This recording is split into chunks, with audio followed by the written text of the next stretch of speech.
pretty much what I covered in the yesterday's class session. Today I'll be talking about more specifically into the process of curriculum mapping and how the mapping happens and so on and so forth.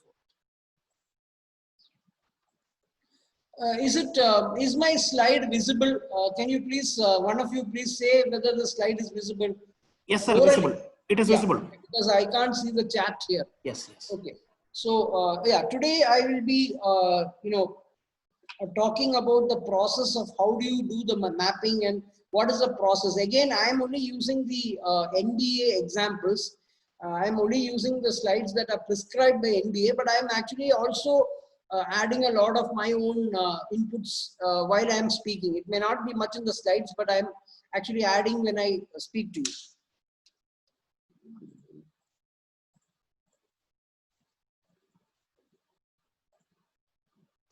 So, coming back to, as a faculty who as an important stakeholder in the OBE process, where does the faculty fit in and what is the role of the faculty, so as to speak?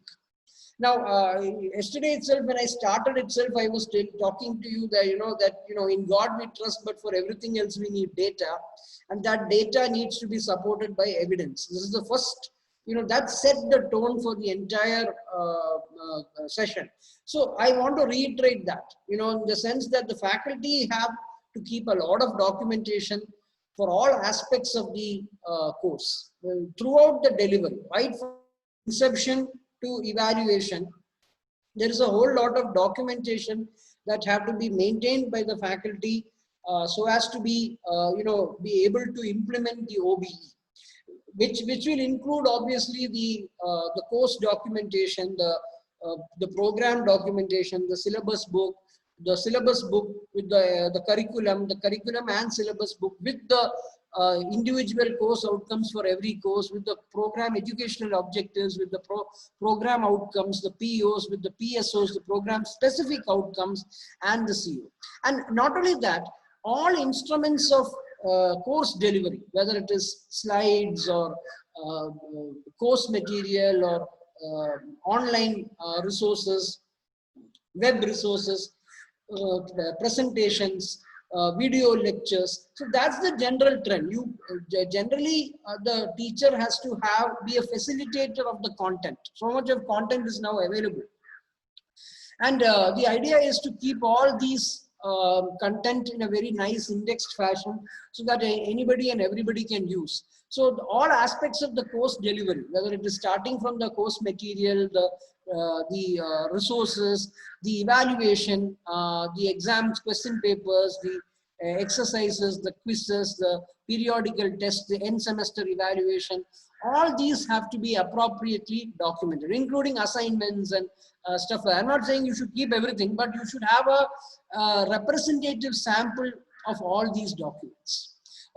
Some people say that, you probably should have maybe three, what should I say, 3 numbers of each evaluation. It could be the best, the best evaluation, the best one, the worst one, or somewhere below, and something in the middle. This is just a rule of thumb that, if you are conducting a quiz, if you are conducting a periodical exam, if you are conducting a end semester evaluation, keep the best, one of the best answer scripts, keep the medium to 1 or 2 answer scripts, and maybe some in the bottom, so that there is a spread. So generally it's a rule of thumb that have at least 3 evaluations, samples, in terms of the documentation.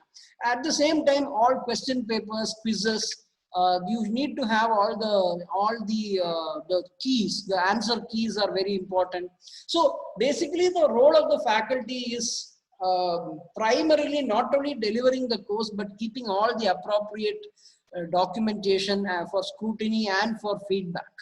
So starting from the course delivery, the course content, the syllabus, the book, the curriculum, the syllabus booklet, the course resources, the course plan, the lesson plan, the examination instruments, the quiz question paper, the periodical question paper, the assignment questions, the end semester questions, and of course, answer sheets, sample answer sheets. Then the analysis of that, the outcome calculations, how you have got the outcome, what calculations have come in the outcome, what was wrong when you analyzed it in the course committee, the minutes of those meetings where you analyzed and you found out what went, which course outcome was not attained, why it was not attained, the analytics, and also the feedback loop. So all this forms part of the total documentation with respect to the OBE, and it is very important that the faculty maintains this, because only if this is maintained, then there can be an analytics of this, and then we can go back and see how to look into the feedback and see how we can close the loop. As far as students are concerned, many a time students ask me also, sir, you have given 12 POs, you have given 2-3 PSOs, should I mug it up? It's a very pertinent question that I get. Well, the answer is students need not mug it up and at all. Students just need to have a fairly good working idea of all these, a fairly good working idea of all these things. That's the, just one minute, yeah. Students need to have a working idea of most of these activities and all. They should know what the POs are. At least they should get the philosophy that, when I am learning, when I'm doing an MBA program. These are the program outcomes. These are the things that I should be able to do. These are the things, skill sets and attributes I get. These are the specific outcomes of the MBA program. These are the PEOs. This is what I will be able to do once I finish my MBA and go into industry. At least a holistic picture the students have to have an idea. And every course, whenever they are studying a course, when you are giving the question paper itself, I will strongly recommend that you put the CEOs of the course. We are having a marketing course, list the 5 CEOs so that the student knows why he is learning this course.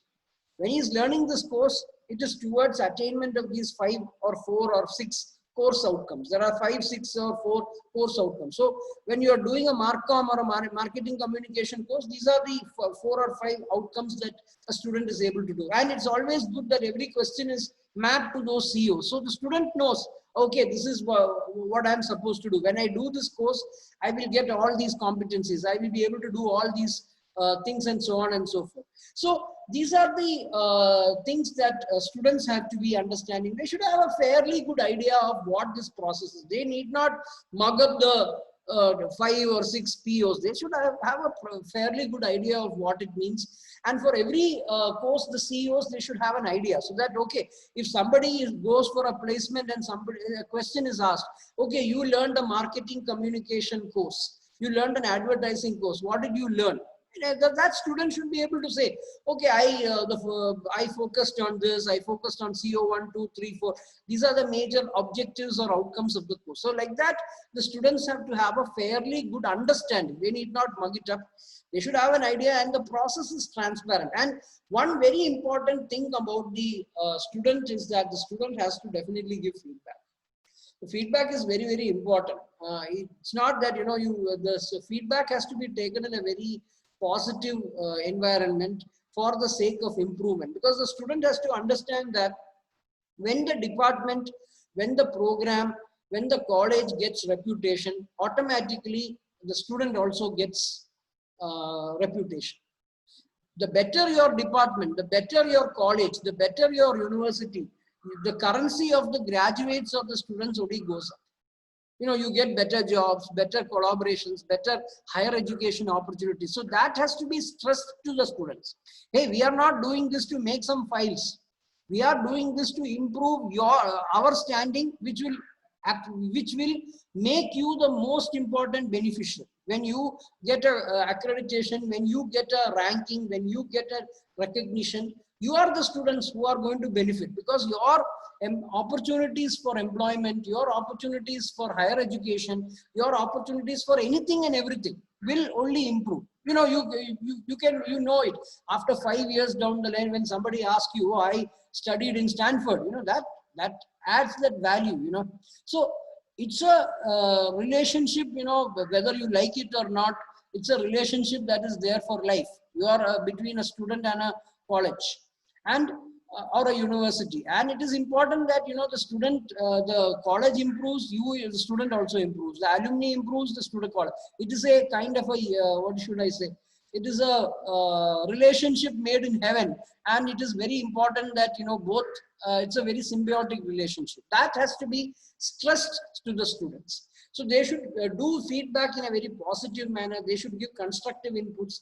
Obviously, there may be some rotten apples who, I know some students say, when I give feedback, I only press 2 keys, 0 and tab. There are some cases are there, but we can always, discount those erroneous feedbacks and go for the feedbacks that are sincere and that are, what should I say,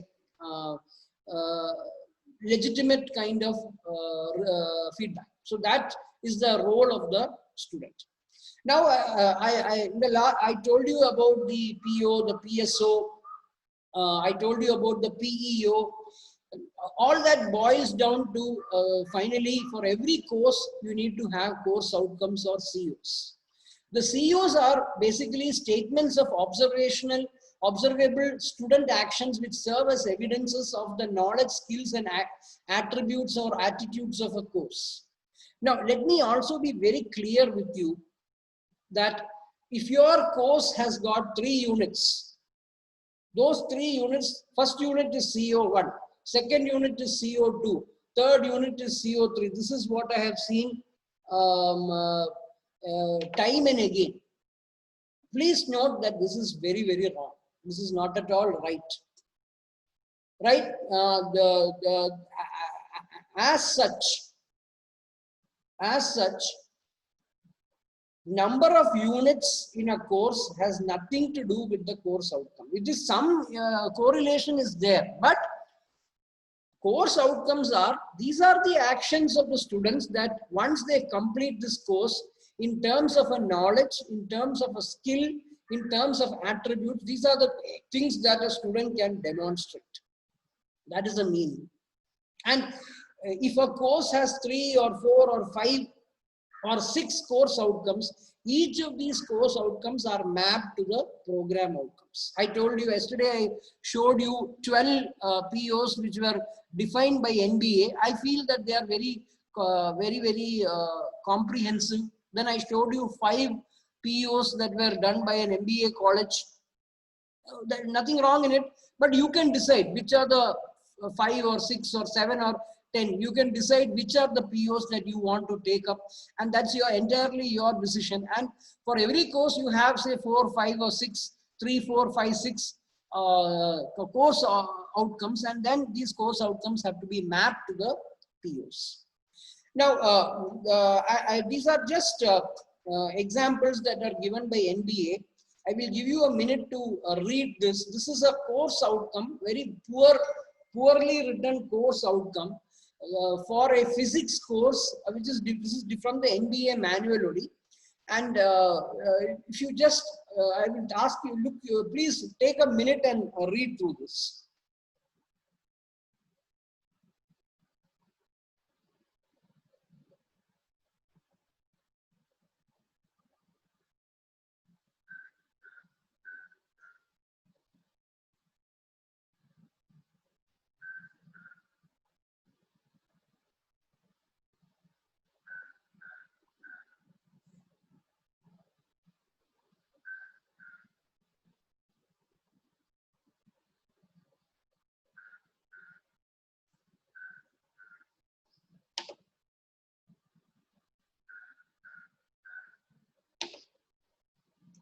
Yeah, when you look at this course outcomes that are listed here, you will understand that it's a very poorly written course outcome where what this person has done is the 5 units of the course, namely engineering physics, this physics course, the 5 units have been simply, what should I say, edited and put it into course outcome. So the first unit is quantum mechanics, understand quantum mechanics. Second unit is crystallography, understand. Third unit is something to do with ferromagnetic materials, understand. Fourth unit is laser physics, understand. Fifth unit is vibration, understand. So this is a very poorly written course outcome where this person has only copied the 5 units and converted them into course outcomes. There is no higher order learning at all. You are only not mugging up, you are only trying to understand, learn some concepts, memorize the concept. It is very clear from the COs. So, and all the things are resting in understand. Now, I'm sure all of you have heard about the Bloom's taxonomy. You know, when we are trying to go for higher order learning, we will come to the Bloom's taxonomy a little later. So, as mentioned earlier, every CO has to be mapped, every course CO has to be mapped to a PO and as well as a PSO. And this is basically a kind of a, this is called a program articulation matrix, wherein every course is mapped, course as a whole is mapped to the POs and the PSOs. So here what is happening is, this is for all the courses. If you have say MBA, you have say I don't know, 6 into maybe 40 courses. Each course will be mapped to the PO as a whole. That is, there is some correlation between the course as a whole and that is to the various POs. But this is a high level. This is called a program articulation matrix. So all the courses in your program will be listed, 30 or 40 or 20, and that will be mapped to the POs. Now we go one step ahead and do what is known as a course articulation matrix. Course articulation matrix is a little different. Here, every course is taken and